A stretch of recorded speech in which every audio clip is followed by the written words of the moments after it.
Cheat Code, Support Strategist, written by Clouds, read by Distracted by Books, Chapter 21, Dust and Ashes.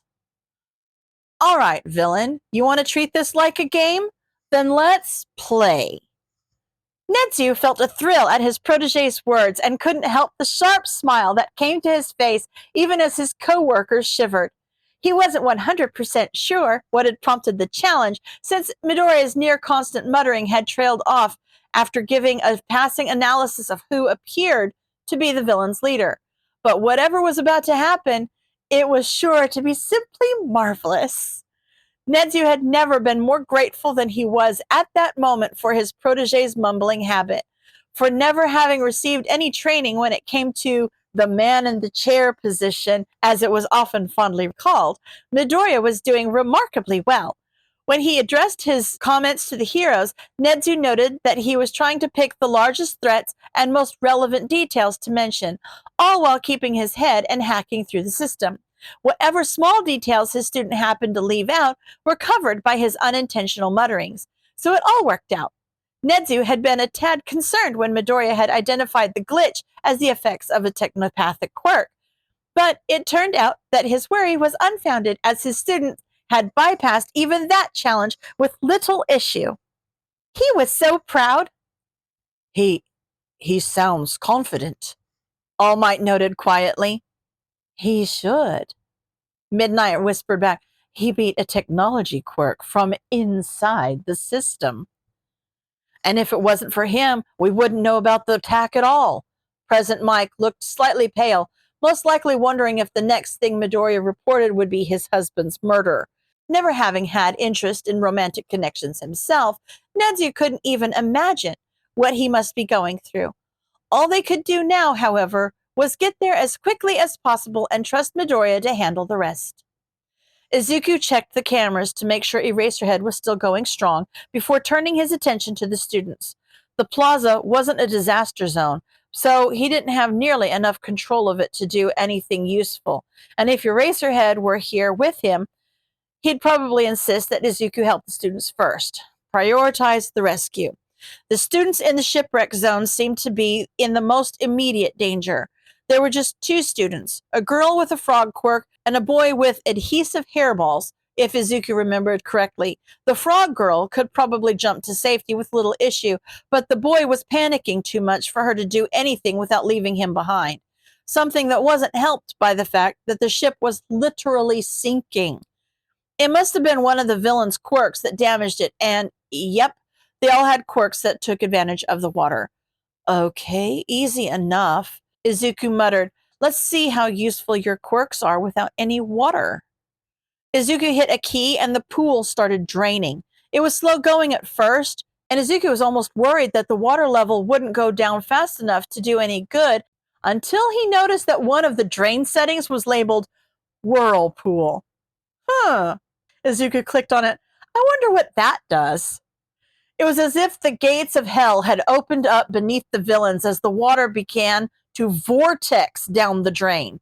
The villains were yelling, accusing one another of manipulating the water and creating enough general confusion that the frog girl was able to grab the ball boy by the waist and jump them both to safety. As they passed overhead, the boy started throwing his balls at the villains in a panic. Izuku almost wanted to facepalm. What kind of idiot thought it was a good idea to call attention to himself during a villain attack? It ended up working out even better than Izuku could have hoped for, though, since the balls followed the flow of the water and brushed up against the villains, making them stick to each other. By the time the two students had reached the relative safety of the shore, the pool was almost entirely empty, and the villains had somehow formed a ball of bodies that would be almost impossible to escape until those balls somehow lost their stickiness, which, according to Izuku's analysis of the ball boy's quirk, wouldn't be happening anytime soon. One zone down, a lot of others to go. Todoroki seemed to have things handled in the landslide zone, and Katsuki would probably just get mad if he received any help in the ruin zone. So that left the fire zone, the downpour zone, and the mountain zone for Izuku to choose from. Izuku-kun! He startled as May slammed the door to his workroom open. Hanzu is a boring class rep. He won't even let me make a little fire. Not now, Mei-chan, Izuku said distractedly, the kid with the tail quirk. Oshiro? He was fighting alone in the fire zone, and there was a guy approaching him from behind. May came up behind him. Is that the USJ? Izuku took control of one of the flamethrowers and turned it up to high. Ojiro whirled around as he heard the villain scream, but couldn't waste too much time figuring out what had happened, since another villain was already running toward him, using some kind of telekinesis to control the flames. It was supposed to be a standard rescue exercise for 1A, but... May was silent for a long moment as Izuku cut off all the fire within 50 feet of Ojiro and his current opponent. The villain's eyes widened in shock as his entire weapon supply disappeared before he could blink. But Ojiro was the first to recover, using his tail like a whip to knock the guy out. What can I do to help? Izuku glanced over at his best friend, surprised to see her looking serious for one of the first times since he'd met her. It would have been enough to creep him out if he couldn't see the familiar gleam of determination and passion in her eyes as they quickly zoomed in and out, flicking rapidly between the different screens as she took in every detail. Close the door. We don't want the other students panicking. As May complied, he turned his attention back to the fire zone. Ojiro had started running after he took out his last opponent, but he obviously didn't know where he was going because he was just running deeper and deeper into the maze. He sensed May behind him again, so he jerked his head toward the extra chair sitting against the wall and slid over to give her room to sit beside him. With one hand, Izuku grabbed one of the earpieces from the box Power Loader had left on his desk, and with the other, he created a wall of flames right in Ojiro's path to force him to turn tail. Good. He was heading in the right direction now. Izuku threw the comm to May right as she sat down. Channel 3. Controls are on the side. I've already gotten access to the disaster zones, and the teachers are on their way, so we just need to keep the students alive until they get there. May grinned as she plugged in another keyboard and pulled it toward her. So I do get to make explosions? Izuku couldn't help smiling back. As many as you want. Here, you can have the fire and downpour zones. I've been using the fire to guide Ojiro, that's the student with the tail, to the exit. I don't know how the ones in the downpour zone are doing. Just leave it to me, Izuku. May cackled, using a flamethrower to keep Ojiro from turning down a dead end. This is so much more fun than listening to the class rep. Midoriya? Power Loader somehow managed to sound both amused and exasperated. Did you really need to give Hatsumi access to more dangerous experiments? Oh, May exclaimed. Are those the teachers? Hi, Power Loader. If she handles 2 of the zones, I can focus on the mountain zone and the plaza. Izuku explained simply. Don't worry, Mei-chan knows destruction better than almost anyone I know. Power Loader groaned. That's what I'm worried about. Izuku turned his attention to the mountain zone, just in time to see the girl with the earphone jack quirk, Jiro, push the electricity boy in the path of one of the villains, which didn't make any sense until the villain went down. Izuku rolled his eyes as the electricity boy gave the girls a confident thumbs up. Was his name Kaminari? Anyway, how much control did Izuku have? A full earthquake would mess up the students as well, so he should try to avoid that. But, that would work. As a villain swung to attack the creation quirk girl, Midnight had totally helped design that costume, hadn't she? Whatever, not important right now. Just as the villain was about to land a hit, he found himself launched into the air as a pillar of rock suddenly popped up out of the ground directly beneath him. Izuku grinned. The teachers probably use this feature mostly to change the landscape and give upperclassmen a variety of landscapes and obstacles without having to constantly rely on Cementos' quirk. But he could use it to, well, quite literally trip up the invaders, considering that he'd raised up a small ledge and made one of the villains fall flat on their face as they ran towards Jiro. Keeping one eye on the mountain zone, Izuku glanced over toward the plaza. Netsu, is there anything I can use in the plaza? The only thing I see is the fountain, but that doesn't seem like it's going to be very useful, and I don't think the villains have noticed yet, but Eraserhead is starting to slow down. There was a soft gasp on the other end of the line, but Izuku couldn't tell which of the teachers it was from. Vaguely, Izuku was aware that one of the Mountain Zone villains had popped up out of the ground and was making his way toward the plaza as well. Finally, Nedzu spoke up. There's not any disaster simulators there, but every building on campus has defense systems if you can access them. All right, weapons. Izuku muttered and poked around for a moment. Perfect, found them. Good, Nedzu said. Now be aware that most of the firepower is not as precise as this situation requires, and that the more lethal options might take a few minutes to warm up. Be careful, Midoriya. Izuku nodded, his throat suddenly very dry. Okay. That's a lot of pressure, says the kid who's already started fighting back. Hound Dog growled, Don't overthink it, kid. Just do your best and save who you can. Everything else will have to come later. Izuku glanced at Mei, who nodded at him firmly, and he felt a flood of determination take over him. Yes, sir. I'll do my best. He took a moment to look over his weapons options, deciding to use the guns only as a last resort. It looked like the best option he had was some kind of weighted net.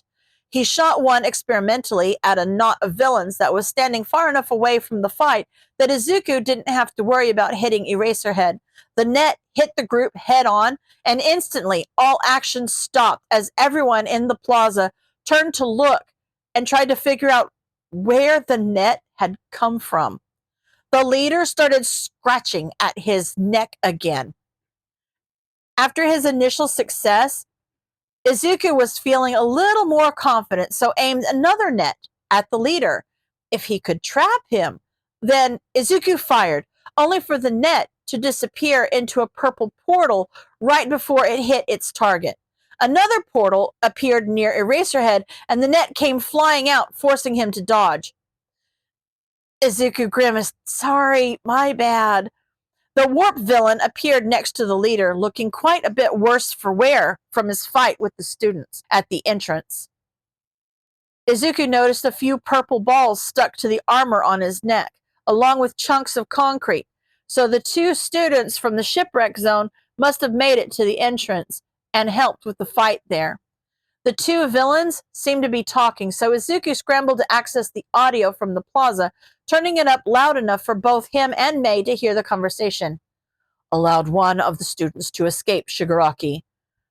The warp villain's voice was deep and smooth. It would almost be calming if it didn't belong to a villain. He will almost definitely raise the alarm, which means that the heroes will be here soon. Izuku glanced over at the cameras for the entrance. Which student had escaped? Oh, that was perfect. The kid with the engine quirk escaped. Izuku told the teachers, he should be heading your way now. Good, Nedzu said. That means that the villains won't be expecting us so quickly. Notify us if anything else changes. Yes, sir. The leader was scratching his neck hard enough to bleed. If you weren't our escape route, Kurogiri, I'd dust you right now. And tell me, why is the information we got so far off? I was told this would be a mob raid, so how come this level is acting like a tower defense? Izuku gulped. They'd noticed his interference. He shook his head and forced himself to focus on the hints of the leader's quirk. He'd said something about dust, so did he have a quirk that allowed for dust manipulation? If so, Izuku would need to limit destruction in the plaza. The villain that Izuku had seen escape from the mountain zone stepped between the two leaders and interrupted their conversation. We have a problem. I don't know how, because I haven't deactivated my quirk since I stepped through the portal, but someone from the outside got through and seems to be using the building to fight back.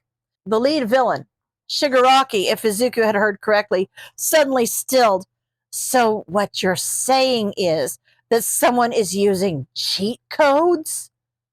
The warp villain, Kurogiri, apparently interrupted the blocker's confusion with an air of professionality. I don't suppose there's a way to tell where the interference is coming from. A set of coordinates would be most appreciated. Shigaraki whirled to pin the blocker with a manic stare, only partially visible behind the creepy hand that the villain was using as a mask. Yes! Tell us where the cheater is, now! Izuku forgot how to breathe, and he could barely hear Mei's gasp beside him as she moved to crush his hand. If they figured out they were at the main school, they could warp to get them, which would put the rest of the student body in danger. The teachers were all gone to handle the attack, and if the location of the attack changed, they wouldn't be able to get here in time. The blocker took a hesitant step back and raised his hands nervously. That's not how my quirk works. I can block certain kinds of electronic signals, but I'm not a tracker. Even if I could track the interference like that, I'd end up with an IP address, which doesn't necessarily tell you where the computer is physically located. Shigaraki took his hand away from his neck and spread his fingers. Then what are you even good for? Before Izuku could even react, Shigaraki lunged and gripped the blocker's face. A strangled scream left the man's mouth before it was cut off as first his mouth, then his vocal cords, then his lungs disintegrated under the villain's touch. Within 30 seconds, the only thing left of the blocker was a pile of bones, blood, and dust. Izuku breathed. End of chapter.